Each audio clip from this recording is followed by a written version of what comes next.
Well, everyone, once again, it's time for the Inside EMS podcast. I am your host, Chris Cebollero, and with me in his new digs in the Empire State, Potsdam, New York, our good friend, co-host of the Inside EMS podcast, the internationally recognized Inside EMS podcast, Kelly Grayson. KG, what is the 411 from New York State? Oh man, I'm settling into my job as lead paramedic instructor for Clarkson University. We're building a new paramedic program from the ground up with the help of some really good staff and support personnel, and leaning into it. I'm gaining what my students are going to be getting in about 3 months. I'm drinking through the fire hose right now, because we're starting a paramedic program that will graduate its first cohort in 9 months after the day they start. So it's going to be, it's going to be every moment is spent learning something. So you looking tanned and rested and slick looking, man. Got the shirt open down to your navel and the Mr. T starter kit going. You just a sexy beast. You know that, Cebollero? Well, thank you. I am not going for that look by any means. Thank you for pointing that out for me. Trolling here on the Inside EMS podcast. If you're watching us on video, you can see we're both looking pretty dapper in this summer, but good to hear things are going. As your program starts to get more legs, it'll be good to kind of chat about it for the people who are developing programs or need to develop. I mean, you've only been up there a little bit of time. So we will wait for you to get that fire hose under control, and then we'll start to talk about some things. And then I think what'll be really cool is, we do a lot of prep work for shows on really what's happening. I think one of the things that'll really be great about your transition, and once you start teaching ALS or paramedics, we'll be talking about the renin-angiotensin-aldosterone system, or we'll be talking about pharmacokinetics, or we'll be talking I'm familiar about with that system. That was a Star Wars, wasn't it? It was, next to Tatooine. So, exactly. So, but one of the things that we do every so often is we talk about the news and the things that are going on in the news. And today's going to be a news show. We're going to talk about a couple of things. Kelly had the chance to go out to NEMC. We're going to go talk about what's going on there. But I wanted to bring up this article written by our own Greg Friese. He's the man of the, he is the editorial director of EMS One, certainly of Fire One and Police One, doing a great job. And I was thinking about Greg today, as a matter of fact, when I was looking at his article here, and how long we've known each other. Everybody, people may forget, he was the host along with Rob Terrio and Bill Toon of the EMS Educast for many years. They sunsetted that show. It's got to be 10 years now that they haven't been doing it, but was my great inspiration for wanting to do a podcast. And podcast, I get to do this. I get to do this podcast now because of his inspiration and him paving the way, along with Chris Montera and Jamie Davis as well. But we're going back years and years. But Greg wrote an article. There is a leadership specialist out there, Gary V, and he's out of New York. And you may have seen Gary. If you haven't, go ahead and just type in Gary V, listen to some of his stuff that he shares with folks, and he's very in your face, very direct. But one of the things he said that I don't know that I agreed with was, if we're not using AI in our business every day, we are failing our business. And I said, you know what, I just can't subscribe to that. Well, a week or so later, then Greg puts out this article. Check out the article, How to Use Chat GPT for Paramedic Interviewing and Selection. And when I looked at this, I was like, man, maybe there's something into using Chat GPT to kind of, really do the best job for interviewing. Because when we think about interviewing, Kelly, that's when people put the dog on, right? I mean, they are giving us the very best of who they are. And we are just getting answers to questions that may or may not be true. And we really have to kind of decipher, but how do we challenge these people that are coming in? And how do we figure it out? Well, like I said, Greg's got a really great article. And he gives us a prompt to put in a chat to Chat GPT. If you're not familiar with Chat GPT, it's an app that you can get on your phone. it allows you to put stuff in and AI will get it out. Now, I've done things, Kelly, where I played with it and I got a class. I asked for a 12-slide PowerPoint on critical thinking, like 90 seconds. Yeah. So Greg puts the prompt in. I want to read the prompt to you. I am interviewing applicants for a full-time job as a paramedic at a busy private EMS ambulance service that responds to 911 calls and interfacility requests. One component of the process is a panel interview where the operations supervisor, field training officer, and experienced paramedics, who's going to be on the panel. Okay, and then he says, recommend 5 scenario-based questions for the applicant. Well, in his article, he gets his own 5. But I wanted to go ahead and go to Chat GPT and say, what the heck is going on with my 5, right? So I went ahead and copied his prompt and I put it in the Chat GPT, and Chat GPT says, well, absolutely. You want 5 scenario questions? Here they are. Here's the first one. Okay. And I want to just talk about the validity of this. I mean, is this something that we could just, right? So you receive a 911 call reporting a motor vehicle accident with multiple injuries. As the first paramedic on scene, what steps would you take to effectively assess and prioritize patient care? This question will help evaluate the applicant's ability to handle high-stress situations and the host to read the prompts, make quick decisions, and prioritize patient needs. That's question 1, right? Yeah. So we talked about that from a scenario base. I mean, that's an awesome question, right? Yeah. And I don't know that I would have come up with a question like that. If I'm going to deal with stress, I'm going to talk about more along the lines of saying, tell me a time you were stressed and how you dealt with it. Yeah. So scenario number 2, you were called to a residential address for a patient experiencing chest pain. Upon arrival, you find the patient unconscious and not breathing.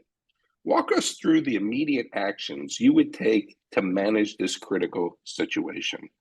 This question will assess the applicant's knowledge and proficiency in performing life-saving intervention, such as CPR, defibrillation, in emergency situations. Another great question. Walk me through this process of this cardiac arrest that you weren't expecting. First off, I hope they don't say, well, I have to go back out to the truck to get my gear. But anyway, Kelly, I've been babbling about this, for the last 10 minutes here. I mean, what do you think about it? I mean, I was really kind of impressed with this. Interesting that you should ask, because last week, right before we went to the NAMC conference in Reno, our dean walked into the office and said, I need you all to start thinking about how we can use Chat GPT and open AI or generative AI to enhance and augment our paramedic program. So we've been looking at that and haven't played with it. Haven't had the opportunity to play with it much, but it is a potential resource. It's also a potential headache for educators because we got some students that would rather use Chat GPT to write their essay than do it themselves. But it's the technology is amazing, and the fact the more you use it, the more you play around with it. You typed your questions in, Chris. It's in their database now, and it's using your questions to learn how to write the next set of better questions for the next person that asks for such a thing. But Bill Young at the NAMC conference gave an excellent talk on pros and cons for Chat GPT and generative AI for paramedic programs. It was right what we were looking for. And an interesting tidbit I learned is that Chat GPT and programs like it, these conversational AI programs, were originally developed as chatbot clients for mental health hotlines. And they got shut down because one of them advised a caller that, yeah, you probably should commit suicide. No, they didn't. Yes, it did. And they shut it down. They shut it down. Nancy was telling me about a story about that they had 2 AI clients talking to each other, and they developed their own language that the human controllers could not understand or decipher. So they shut it down, because their machine learning algorithms were pretty fierce, and they eventually developed their own language to talk to one another that the humans couldn't decipher. And just maybe when I asked, was this caller that advised to kill itself, was his name John Connor? because Skynet. From the But Terminator. there are some limitations to it as well. You mentioned using your scenarios, and that was one of the or using it to write scenarios and test questions, and that was one of the potential uses. But Bill took us through a few questions and scenarios that Chat GPT generated, and there were wrong answers that it marked right. However, there was a reasonable rationale, and you can ask the client, or you can ask Chat GPT to provide a rationale for each answer, and they will do so, and does it well. So semi-plausible, but still got it wrong. And that is one of the limitations of the platform. It still cannot tell truth from fiction. It can't tell false from true. So using it to do research and write something, someone who truly vets their students' essays and whatnot will be able to find the discrepancies there. Although it is conversational and very well written and flows smoothly, it just may be total BS. I think that one of the things that's going to happen, though, is that until they figure out software that can determine something was AI generated, the students are going to get away with it, right? Because here's the there's a program, there's a plagiarism ID program that educators use called Turnitin. Yeah. And Turnitin does not have the capability of detecting AI generated content. However, they are about to roll out their AI platform that looks for that. You can also take something that was written in Chat GPT, cut and paste it into Chat GPT and say, "Did you write this?" And it'll say, "Yes, I wrote that." Will it really? Yes. However, if you're savvy and you change just a few minor words or punctuation, it won't recognize it as its own. Also, no, I didn't write that. So, interesting. We're having to think of plagiarism and intellectual property fraud and that sort of thing in terms of generative AI, and it's a challenge. Yeah, so when we think about this, where is the place of AI in EMS?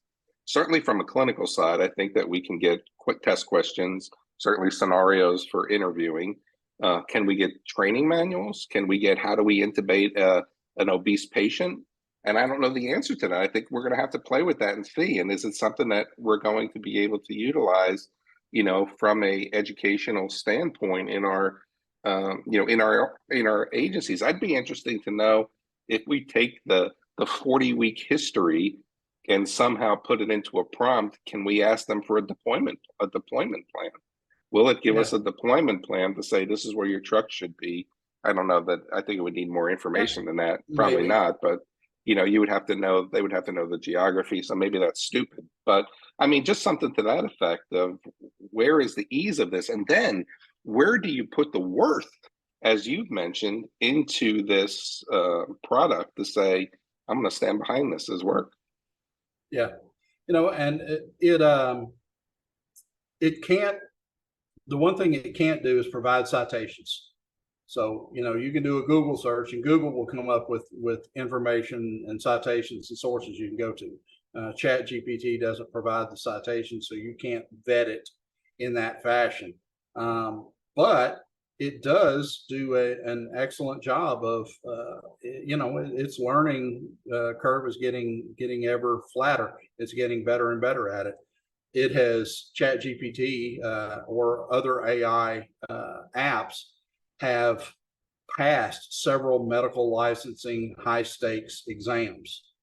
Now they've also failed a number of them as well, but they've passed some nursing boards and physician licensing and physiology and physical therapy high stakes summative exams, given a passing score, taking it cold. Its knowledge base is gaining ever larger, but it also makes some bonehead mistakes. They call them hallucinations. Sometimes Chat GPT has hallucinations. It just gives you something that's obviously and blatantly wrong because it misinterpreted what you asked. And that's the other key is the better you are at writing prompts and giving it some specific direction, the better content it's going to turn out for you.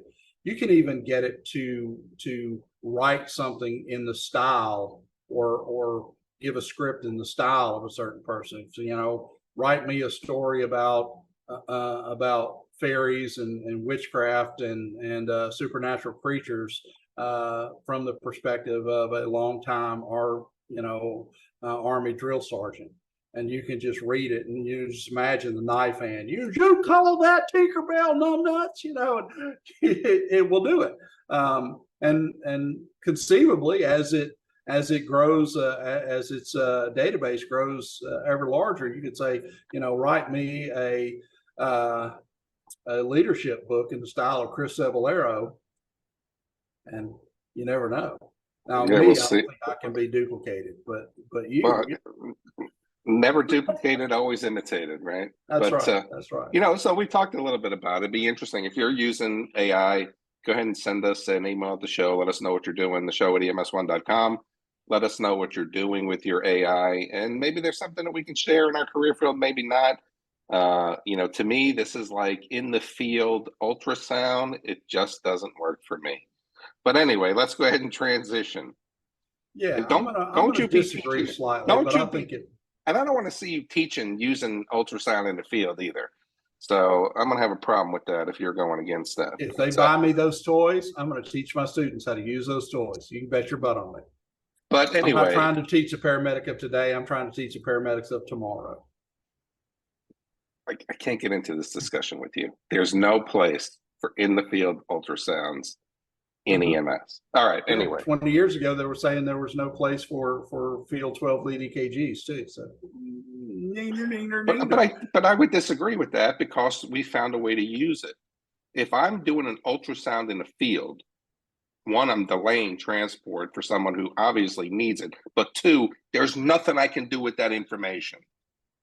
Anyway, what about choosing an appropriate receiving destination in a healthcare system that is so taxed? Everybody's census is sky high, wall times are hours, and you want to, okay, can I make an intelligent decision about bringing them to the trauma center? Really? Or can I need an ultrasound? I need an ultrasound to do that. I need an ultrasound to do that, right? It might be a tool. I don't need my knowledge. I don't need my skill. I don't need my experience. I need a piece of $20,000 equipment to say, I'm going to make a transport decision with it. With your knowledge and experience, you might need an ultrasound. Mine, I can probably do without it. But anyway. All right, so let's transition. So you now in your new role, man, you've got to be able to stay up on the latest and greatest when it comes to EMS education. Yeah. And as part of your transition, you had a chance to travel to the biggest little city in America, Reno, Nevada, and go to the EMS Educators Conference. And there are educators out there, Kelly, that probably didn't have the opportunity to go. What was it that stood out for you when you went up there?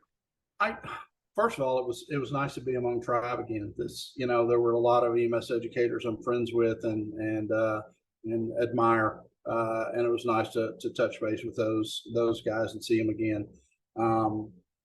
Guys like Art Sia, and I had dinner with Dr. Maria Bierman-Foat, who's on our EMS One advisory board, and we've had her as a guest on the show. And one of her minions was in my group in the NAEMC level 1 class. Louisiana doesn't require NAEMC, so I've been teaching for 30 years without that particular certification. But took the class and it was enjoyable. It wasn't anything I hadn't heard before, but it was extremely well done. And it seemed to me. Let's pause you right there. So. You've been an educator for a lot of years, and you've not. Have you had formal instructor methodology classes? Oh yeah. Okay. So when you've taken this now, you don't want to say that any class you take, you don't get anything out of. So what is it that you took from the Instructor One class that helped to hone or polish or give you an aha moment to say, oh, well, that's pretty cool? It wasn't necessarily anything nuts and bolts about teaching or coordinating a class. It was more about strategies to affective domain stuff. Sometimes That's the toughest one to teach. Yeah, and I will inadvertently intimidate students with my attitude. For some reason, some people don't find me warm and fuzzy. I don't know why. But there was some useful stuff there. And you know, I'll take that back and incorporate it into our program. But some of the most useful things in the conference at large was the focus on learning processes and tailoring your teaching technique and your methods to specific learning processes. I saw a number of sessions that basically aimed at flattening the forgetting curve. You know, and we've known how quickly you lose learned information for well over 100 years now. And I think 1888, and I'm trying to think who it was. Can't remember the name of the researcher, but he talked about how quickly you lose or how poorly people retain information. And it was. Did they say why? A lot of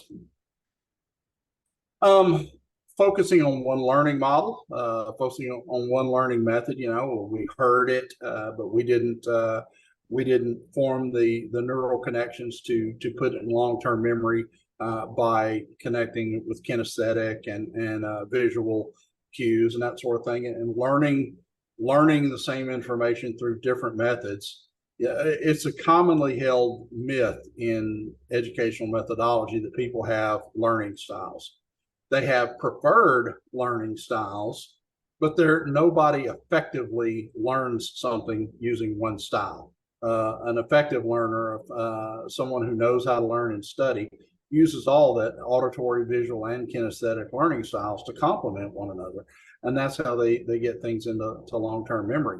So a lot of it was first of all, tailoring your methodology to a student's preferred learning style, while at the same time helping them develop their other learning styles so they become a more effective learner. And there were, you know, Dan Batesy did an excellent one on desirable difficulty. And it was the same thing. It was how to interleave scenarios going from one scenario to another and back and forth so that the student never gets comfortable or in a groove. But they do, even though they may not feel as comfortable, they do start to form some neural pathways where they see the big picture, they connect things, they make these connections in their brain where they can access and retrieve that information. And you know, that's one of the things a lot of people, my colleague Jeff Anderson from North Louisiana, Jeff and I worked together many years ago. I was one of his first training officers, but and he's gone on to be an excellent program director. But he had one on the same thing, focusing on how students attain, store, and retrieve information. And if you know how they do that and how those connections are formed and how quickly they use them, then you can aim your teaching at making sure that information is not just cast away in a matter of days or weeks. It sticks. And it's all about, well, there's a great book on that called Making It Stick. But yeah. A lot of stuff. Yeah, interesting. So, I mean, I think there's a lot of things, but let me ask you this question. I mean, you've been doing this for a long time. Mm-hmm. What's your biggest, I don't want to use the word fear, apprehension, worry, maybe fear about doing what you're doing now, transitioning to this very important responsibility. You and I have talked about the challenges of EMS education for a lot of years. And now you have the opportunity with a great team to put a stamp on that, right? So, I mean, do you have those feelings of trepidation, of worry? What is it? What are they? Well, here's the thing. I've been a very successful, and I'm not tooting my own horn by saying this. Well, you deserve to. I'll toot your horn. I've been very successful as an EMS educator, but I have also been in the comfort zone where I could invent my own thing, do my own thing, and let the results speak for themselves. I've never had a great deal of academic and administrative oversight in what I do. Even my program directors have said, run with it, Kelly. It's your deal. I'm here to support you. And they didn't question what I did. It's a different story in academia. But the flip side of that coin is my dean and our administrative assistants in our department, even my landlord. I am in a home owned by the trustees of the School of Health Sciences that endowed the School of Health Sciences at Clarkson University. The amount of support I have gotten and am continuing to get is tremendous. So the stakes are higher, the expectations are higher, and that's intimidating, to say the least, because what we're trying to do is do a program that very few programs have been able to accomplish. We're trying to teach a full-on, comprehensive, high-quality paramedic course in 9 months. 15 weeks of or 16 weeks of didactic, 16 weeks of clinical. It's crazy. And you know, and we were looking at some other programs that were touting how quickly they were turning out paramedics, and they're doing it in 11 months. We're going to do it 2 months shorter. Why so fast? Because the EMS system in our area of upstate New York is in bad shape. Okay. There's a lot of there's volunteer squads are closing and problems. They're also fighting with each other over 50-year-old beefs, and they haven't learned to work and play well with one another. The economy is depressed. Basically, a couple of aluminum plants and farming, and Clarkson University, St. Lawrence University, and SUNY Potsdam are the businesses that are keeping this region alive. And the hospital. So a lot of retraining and stuff like that. Cool. But we've got some strong partners in St. Lawrence Health System that they look like, you know, we want to build this EMS system. We're blowing up the enterprise and building it anew, and we want to do this from the ground up and make EMS an integral part of that. I couldn't turn down a challenge like that. I think this is wind up with bruises and lacerations getting it, but man, I can't turn down a challenge like that. But you do on any journey, right? On any journey that's worth taking, indeed, you're going to have speed bumps and hurdles and bruises and bumps, and so. But it sounds like there's a lot of things going on. You know, we talked about a lot of things today, so I think we had a really great show. But it's time for you to do your thing. Yeah, well, you've heard what we think. We'd like to hear what you think. What do you think about Chat GPT and generative AI? Does it have a place in EMS? Can you make it work for your agency? If you could do it and do it correctly, would you have Chat GPT write your narratives for you? We'd like to hear what you think at the show at ems1.com. And if you're in upstate New York and looking for paramedic education, come see us at Clarkson. This Kelly Grayson and Chris Cebollero. Thanks for tuning in to Inside EMS. Going to catch you guys next week.